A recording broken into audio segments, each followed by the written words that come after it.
नमस्कार प्रिय दर्शक बंधुरा आज के चले एसेছি चिंगड़ी माছের दारुण একটি জিভে জল আনা রেসিপি নিয়ে। চিংড়ির মালাইকারি তো অনেক বানিয়েছেন, আজ বানিয়ে নিন চিংড়ির রসা। অসম্ভব সুন্দর খেতে হয়, বিশেষ করে চিংড়ির গ্রেভির টেস্টটা এত সুন্দর হয় একবার খেলে আরও একটুখানি খেতে ইচ্ছে করবে। চলুন তাহলে শুরু করি আজকের রেসিপি।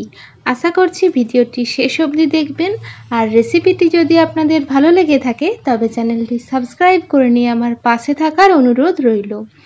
রেসিপিটি বানানোর জন্য আমি 500 গ্রাম মতো মিডিয়াম সাইজের চিংড়ি মাছ নিয়েছি।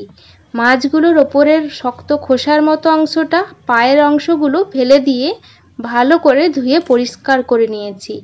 এবার মাছগুলোতে অল্প লবণ ও অল্প হলুদ গুঁড়ো দিয়ে ম্যারিনেট করে রাখলাম। এবার গ্রেভি তৈরির জন্য 3 রকমের মশলার পেস্ট বানিয়ে নিতে হবে। প্রথমেই আমি পেঁয়াজের পেস্ট বানিয়ে নিচ্ছি। 2টো ছোট সাইজের পেঁয়াজ আমি ব্যবহার করেছি। এবার ওই মিক্সিং বোলের মধ্যে দিয়ে দিচ্ছি 5 থেকে 6 কোয়া রসুন, 2 ইঞ্চির মতো অল্প একটু আদা টুকরো করে কেটে নিয়েছি, আর 3টে শুকনো লঙ্কা দিচ্ছি। ঝালটা আপনারা নিজেদের পছন্দ মতো রাখবেন, তবে চেষ্টা করবেন শুকনো লঙ্কাটা বেটে দিতে। শুকনো লঙ্কার গুঁড়োও ব্যবহার করতে পারেন, তবে বেটে দিলেই টেস্টটা আরও বেশি ভালো হবে। আদা রসুনের পেস্টটা একটা বাটির মধ্যে ঢেলে রাখলাম। এবার ওই মিক্সিং বোলের মধ্যে দিয়ে দিচ্ছি একটা বড় সাইজের টমেটো, 6 থেকে 7টা কাজু বাদাম। একসাথে পেস্ট বানিয়ে এটাও একটা বাটির মধ্যে ঢেলে রাখলাম। 3 রকমের মশলার পেস্ট তৈরি হয়ে গেছে। চলুন এবার রান্নাটা শুরু করে দিই। কড়াইতে সর্ষের তেল দিয়ে ভালো করে গরম করে নিচ্ছি। তেলটা গরম হয়ে গেছে, এবার এর মধ্যে আমি লবণ ও হলুদ মাখিয়ে রাখা চিংড়ি মাছগুলো দিয়ে দিচ্ছি। মাছগুলো ভাজার সময় গ্যাসের আঁচটা মিডিয়াম টু হাই হিটে রেখেই ভেজে নেবেন।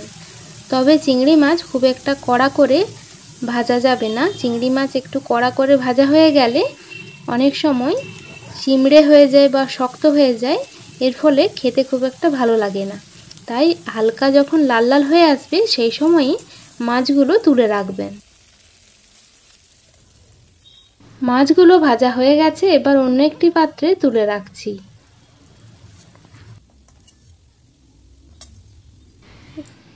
ওই কড়াইতেই আরও একটু সর্ষের তেল যোগ করেছি। ফোড়ন হিসেবে ব্যবহার করছি 2টো তেজপাতা, 2টো শুকনো লঙ্কা, 2 টুকরো দারচিনি, 3টে ছোট এলাচ আর 4টে লবঙ্গ। সাথে দিচ্ছি হাফ চামচ সাদা জিরে। একটা মিডিয়াম সাইজের পেঁয়াজ কুচি করে রেখেছিলাম, পেঁয়াজ কুচিগুলো দিয়ে দিচ্ছি। পেঁয়াজ কুচিগুলো দেওয়ার পর হালকা লাল লাল করে ভেজে নিতে হবে।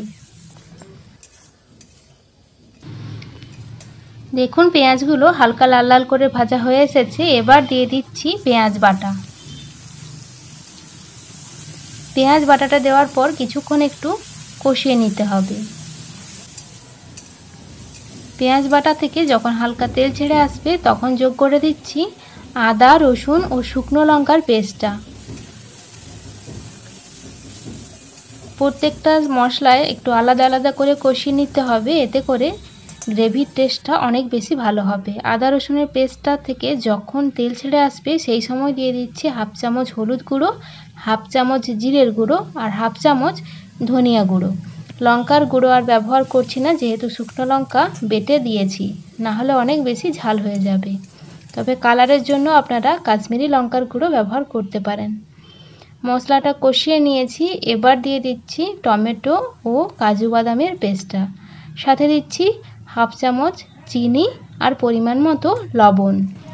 এবার সমস্ত কিছু একসাথে ভালো করে নাড়াচাড়া করে মিশিয়ে নিচ্ছি। গ্যাসের আঁচটা অবশ্যই লো হিটে রেখে কষাবেন, তাহলে পুড়ে যাওয়ার ভয় থাকে না, আর ধীরে সুস্থে খুব ভালো মতো কষানোও হয়ে যাবে। মশলা থেকে সুন্দর তেল ছেড়ে এসেছে। এবার দিয়ে দিচ্ছি ভেজে রাখা চিংড়ি মাছগুলো। চিংড়ি মাছগুলো দেওয়ার পর 2 থেকে 3 মিনিট নাড়াচাড়া করে ভালো করে রান্না করে নিতে হবে। মশলার সঙ্গে চিংড়ি মাছগুলো দিয়ে 2 থেকে 3 মিনিট একটু কষিয়ে নিয়েছি। এবার দিয়ে দিচ্ছি পরিমাণ মতো গরম জল। একটু উষ্ণ গরম জল দেবেন, এতে করে রান্নার স্বাদটা নষ্ট হবে না আর কালারটাও ভালো থাকে। গ্যাসের আঁচটা লো হিটে রেখে ঢেকে রাখছি 7 থেকে 8 মিনিটের জন্য। প্রায় 7 মিনিট হয়ে গেছে। দেখুন জলটাও অনেকটাই শুকিয়ে গেছে। এবার আমি দিয়ে দিচ্ছি অল্প একটু গরম মশলার গুঁড়ো। অবশ্যই গরম মশলার গুঁড়োটাই ব্যবহার করতে হবে। ভালো করে নাড়াচাড়া করে গরম মশলাটা মিশিয়ে নিলাম। এবার দুটো চেরা কাঁচা লঙ্কা ছড়িয়ে নামিয়ে নিলেই তৈরি হয়ে গেল চিংড়ির রসা। শেষে কাঁচা লঙ্কাটা দেওয়ার জন্য কাঁচা লঙ্কার একটা সুন্দর ফ্লেভার থাকে, সেটা গ্রেভির সাথে মিশে গিয়ে দারুণ একটা টেস্ট হয়। চলুন এবার পরিবেশন করে দেখাই। দেখুন কতটা লোভনীয় হয়েছে। রেসিপিটি কেমন লাগলো জানাতে ভুলবেন না। আর যদি রেসিপিটি আপনাদের ভালো লেগে থাকে তবে চ্যানেলটি সাবস্ক্রাইব করে নিয়ে আমার পাশে থাকার অনুরোধ রইল।